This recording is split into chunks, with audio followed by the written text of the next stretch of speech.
Trauma से रंग के नेक्स्ट एपिसोड में आप देखेंगे कि आयमा को गुस्सा आ जाता है और वो कहती है कि आखिर ये क्या तमाशा पकड़ा हुआ है। आए दिन मेरी माँ को इस कदर जलील किया जा रहा है, उसके घर में कोई इज्जत ही नहीं है। आगे से एनी कहती है, आप लोग जो जुबान हमारे साथ बोल रहे हैं और हमें हर वक्त जो नीचा दिखाने की कोशिश में लगे रहते हैं, आखिर इन चीज़ों का क्या हिसाब और ये क्या तमाशा है। मुझे तो समझ ही नहीं आ पा रही कि आखिर आप लोग चाहते क्या हैं और क्यों ये सब कुछ कर रहे हैं। आगे से आप देखेंगे कि दुर्दाना कहती है कि देखो, मैं जो कुछ कर रही हूँ और जो कुछ कहती हूँ वो सारी अपनी बहन की मर्जी के मुताबिक कहती हूँ, ऐसी वैसी कोई बात नहीं है। भाई हम लोग बर्दाश्त नहीं कर सकते हैं कि हमारी बहन के बारे में इस तरह से कोई बात की जाए। बाजी जान का हर लफ्ज़ हरफे आखिर है। और आप लोग कौन होती हो मुंह उठाकर अपने अपने फैसले करने वाली और अपनी अपनी बातें करने वाली। मुझे ये चीज़ बिल्कुल भी गवारा नहीं है। खैर तुम्हें साफ साफ बता दूं कि अपने शोहर से भी जाके ये बात कर लो कि मेरे साथ ज़रा नीची आवाज़ में बात किया करो, क्योंकि आप लोगों की ज़ुबानें दिन ब दिन काफ़ी ज़्यादा बढ़ती जा रही हैं, बहुत ज़्यादा तेज़ होती जा रही हैं। खैर ये बातें अब बिल्कुल भी बर्दाश्त नहीं होने वाली हैं। एनी आगे से कहती है कि मैं मम्मी से खुद ही इस मामले पे बात करती हूँ, उनको बताने की कोशिश करती हूँ कि आखिर आपकी बहन क्या गुल खिला रही है। हर बात पर ताने, हर बात पर ताने जिसने हर बात पर जलील करना, ये कोई अच्छी बात नहीं है। और अगर आप ये समझ रही हैं कि इतनी बदतमीज़ी करने के बावजूद आपके साथ अच्छे सलूक से पेश आया जाए, तो ये सरासर गलत है और नाइंसाफ़ी है, क्योंकि हम ऐसा नहीं करने वाले। और आपको ये बात बताकर ही दम लेंगे अब कि आखिर आप जो कर रही हैं क्यों कर रही हैं। क्योंकि ये घर असल में मम्मी जी का है और उनका ये हक बनता है कि वो हमसे कोई ना कोई बात करे और हम उनकी बात की तकमील करें। लेकिन आए दिन आपकी ये बातें हमें बहुत परेशान कर रही हैं। मुझे तो समझ ही नहीं आ पा रहा कि आखिर आप चाहती क्या है, क्यों हमारे पीछे हाथ धो के पड़ चुकी हैं। हमारी जान छोड़ दीजिए, अपने काम से काम रखा करिए, क्योंकि मुझे ये आपकी बार बार बातें तो सोच समझ लेता है। इतनी उल्टी बातें करके उस बेचारी का क्यों आप दिल जला रही हैं। आगे ही आपने उसके साथ बहुत ज़्यादा ज़्यादती की है। मज़ीद कोई भी ऐसी ज़्यादती मैं उसके साथ नहीं होने दूंगा। बस मैंने ये फैसला कर लिया है। इस पर फ़ाखरा कहती है कि नहीं, कि तुम चुप कर जाओ और मेरे मामलात में बोलने की कोई भी ज़रूरत नहीं है। मुझे पता है कि इन जैसे लोगों को किस तरीके से ट्रीट करना है। तुम नहीं जानते कि चंद ही दिनों में ये लड़की वहाँ से खुद वापस आ जाएगी। अगर ये लड़की वहाँ से वापस ना आई तो मेरा नाम बदलवा देना। जिस पर आप देखेंगे कि वो उसको कहती है कि ऐसा कभी नहीं होगा, लेकिन अंदर ही अंदर से वाकई में परी इस बात से तंग आ चुकी है। लेकिन अपनी माँ के सामने कोई भी ऐसी बात नहीं करती, लेकिन ये बात अपनी माँ से कह जाती है कि आपने जो कुछ किया है बहुत सख्त ज़्यादती की है। आपको ऐसा हरगिज़ नहीं करना चाहिए था।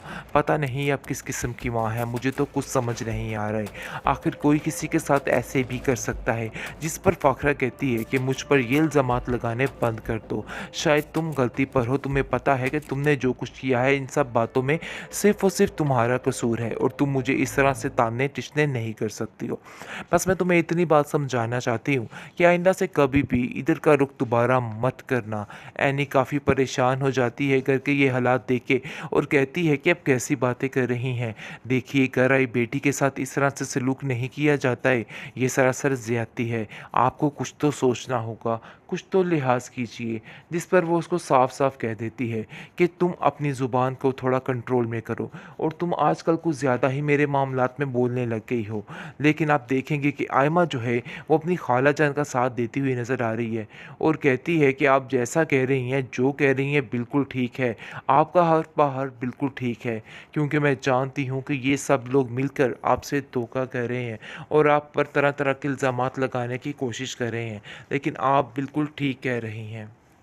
अपनी बेटियों की ये हालत देखकर कोई हाल नहीं रह गया एनी की माँ का, और वो कहती है कि मैं जब भी देखती हूँ इमल को ऐसे, तो मेरा दिल कुड़ता रहता है और कुछ समझ नहीं आती कि आखिर इसके लिए क्या करूँ, क्योंकि मैं जानती हूँ कि मैं इसके लिए कुछ भी नहीं कर सकती। लेकिन अफसोस इस बात का रहेगा कि शहरयार ने जो कुछ किया वो बहुत ज़्यादा बुरा किया है। इस पर वो कहती है कि मैं जानती हूँ ये सारी बातें, लेकिन हकीकत ये है कि अब इसको खुद भी आगे होना पड़ेगा और ख़ुद ही इसको सब कुछ करना पड़ेगा, क्योंकि मैंने बहुत कोशिश करके देख ली और सब घर वालों से बात की, लेकिन दुर्दाना खाला अंदर आकर कोई ना कोई ऐसी टोक लगा देती हैं जिसकी वजह से सारे मामलात दरे के दरे रह जाते हैं। मुझे तो समझ ही नहीं आ रही। मुझे तो ऐसा लग रहा है कि उन लोगों का दिमाग भरने में सिर्फ़ और सिर्फ़ दुर्दाना खाला का हाथ है और वो ये नहीं चाहती हैं कि कुछ भी अच्छा हो। इसलिए आप देखेंगे कि वो समझाने की कोशिश कर रही है कि उसको शहरयार भाई से बना के रखनी पड़ेगी। ऐसा करेगी तो उसको अपना ही फ़ायदा है, क्योंकि जब तक ये लड़की अना की आद में रहेगी, अना से रगे रहेगी, तो इसका कुछ भी नहीं बन सकता। खैर आप देखेंगे कि उसकी माँ कहती है, मैं ये बात बड़े अच्छे तरीके से जानती हूँ कि जो कुछ कर रही है सरासर गलत कर रही है। उसको ये सारी बातें ज़ेब नहीं देती हैं, क्योंकि फ़ाखरा बहन का तो अपना ही एक लैदा मिजाज है। मुझे तो समझ नहीं आ रही कि आखिर ये औरत क्या करना चाहती है और क्यों हम सब के पीछे हाथ धो के पड़ चुकी है। क्योंकि आप देखेंगे कि फरी जिस तरीके से अपनी माँ के आड़े आ चुकी है और उसको हर चीज़ में सेट करने की कोशिश कर रही है, ये बात फ़ाखरा के लिए नाकाबिले बर्दाश्त होती जा रही है और उसको ऐसा लग रहा है कि जैसा सब कुछ उसके हाथों से निकलता जा रहा है, जिसकी वजह से उसकी परेशानी में बहुत ज़्यादा इजाफा हो रहा है। खैर वो काफ़ी ज़्यादा परेशान है और सोच रही है कि मुझे तो ऐसा लगता है कि जैसे सब कुछ हाथों से ऐसे ही निकल जाएगा, क्योंकि ये सारे मामलात मुझे ऐसे ही होते हुए नज़र आ रहे हैं। जिस पर दुर्दाना कहती है कि आपको बड़ी एहतियात से चलना होगा, क्योंकि ये सारे मामलात मुझे कुछ बेहतर नहीं लग रहे और ऐसा लग रहा है कि जैसे काम मज़ीद ख़राब ही होगा। आगे से आप देखेंगे कि दुर्दाना जैसे ही इसको समझाती है और वो कहती है कि नहीं, अभी भी मुझे बाजी को हारना नहीं है, बल्कि इस बाजी को जीत कर ही सांस लेना है। इसलिए बेहतर यही है कि कोई भी मेरे मामलात में दखल अंदाजी ना करे। मैं खुद बहुत ज़्यादा तंग आ चुकी हूँ रोज़ की चिक चिक से। अब इसका मतलब ये थोड़ा है कि हर बात मान ली जाए, क्योंकि मैंने अपने तीनों बच्चों की बातें मान के बहुत ही बड़ी गलती कर दी है। मुझे तो ऐसा लगता है कि मुझे ऐसा कभी करना ही नहीं चाहिए था, क्योंकि अब सब मेरे हाथों से बाहर निकल चुके हैं और कुछ भी पता नहीं चल रहा कि आखिर ये चाहते क्या हैं और क्या करना चाह रहे हैं, क्योंकि ये लोग दिन ब दिन हद से ज़्यादा बढ़ते जा रहे हैं। आए दिन इन लोगों की कोई ऐसी नई फरमाइश सामने आ जाती है जिसकी वजह से मामलात काफ़ी ख़राब हो जाते हैं। मुझे तो लगता है कि अब इन लोगों से खुद ही निपटना पड़ेगा और इन लोगों को खुद ही तरीके से हैंडल करना होगा। जिस पर दुर्दाना कहती है, आप फिक्र मत करें, आप इन सब चीज़ों में अकेली नहीं हैं। हालांकि फ़ाखरा ये नहीं जानती है कि इन सब चीज़ों में सबसे ज़्यादा बढ़ चढ़ कर हिस्सा जो ले रहा है वो ये औरत ही है, और इसकी वजह से ही घर के सारे माहौल जो हैं वो ख़राब हो रहे हैं, क्योंकि जो इसकी बेटी करना चाह रही है इस चीज़ का भी इसको अंदाज़ा नहीं है और वो समझ रही है कि वो बहुत ही अच्छी है और उसका साथ देगी।